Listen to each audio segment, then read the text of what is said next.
Good afternoon, friends.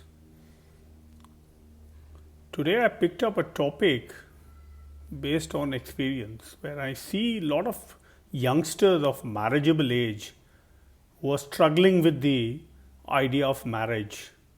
That is, acronym is SWIM. Somehow, the youngsters of today, unlike in the past, are crossing the marriage age and yet not able to decide. In the last 50, 70 years, the whole institution of marriage has undergone a sea change. In the yesteryears, a marriage was like more like a ritual which was decided by the family and the elders or the parents, and the marriage was solemnized. There were less breakups, there were less bickerings. Even if there was dissatisfaction, the social legitimacy of walking out of marriage was a bit like a taboo. So people used to stick around with all the hardships, sufferings, uh, non being compatible and all. So marriage used to just survive. But in the passage of time, in the last few years, marriage has definitely undergone a major change. So we'll just pick up few isolated in the recent times, which I feel is actually acting like a major disruptor. The whole edifice of so-called marriage is being challenged by technology. I mean, the cyber dating per se as a disruptive technology has defeated the whole purpose of love. People are doing cyber dating, where the whole essence of love gets so diluted. It's a virtual connect, and then you build up momentum and all, and then you decide whether you are like-hearted, compatible, like-minded, or whatever.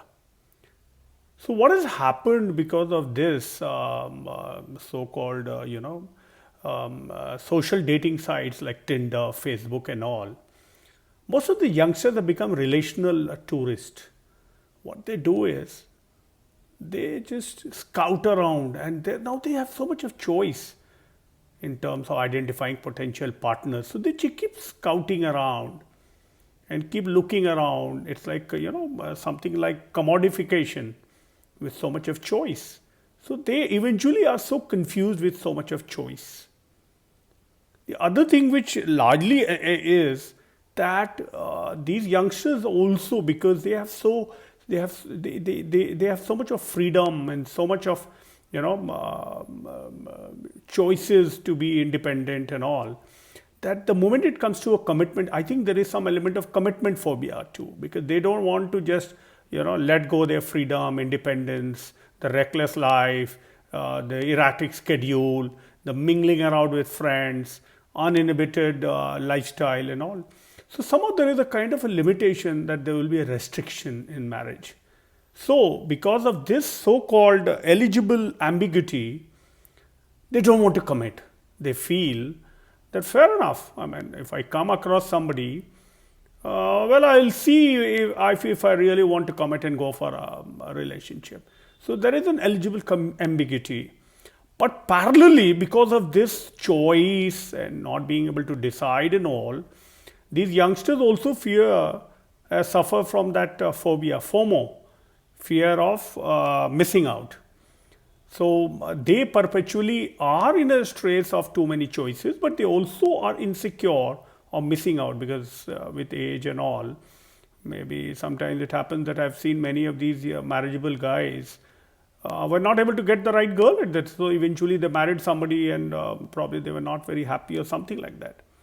The other thing which is a major deterrent in marriages when I talk to these youngsters is when they see around other people who have got married and share their experience, they feel it's like an institution. It's easy to get in, but very difficult to get out. When I say get out, I mean the price tag for exit is like phenomenal.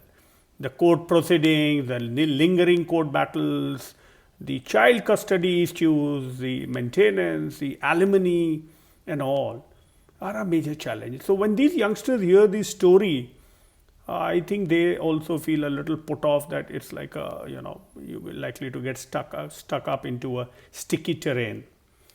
So all these things are there despite the parents, perpetual pressure, and they're like a Nostradamus predictions that, you know, relatives and all, that if you don't marry, you won't get a good girl, age is running out, and this and that, so you better do it, and blah blah blah. So there is a pressure, but there is also this kind of ambiguity per se. The other thing which has undergone sea change because of the dramatic electronic media and you know, social dating sites, that the whole idea of marriage, which was earlier like monogamy, where one partner in a lifetime, now it has become like, you know, one partner at a time, which is very common adage nowadays. And there is a tacit understanding, I think, or rather not a tacit understanding, but a kind of a proclaimed monogamy, wherein there is linked with clandestine adultery.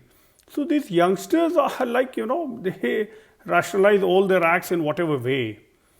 The other thing which I really want to tell about is that there is a need for a relationship intelligence, which most of the youngsters are not, because the life they have become so mercenary, ruthless, with so much of aspirations, so much of scope for you know, acquisitions and all, that probably these things have gone for a 6.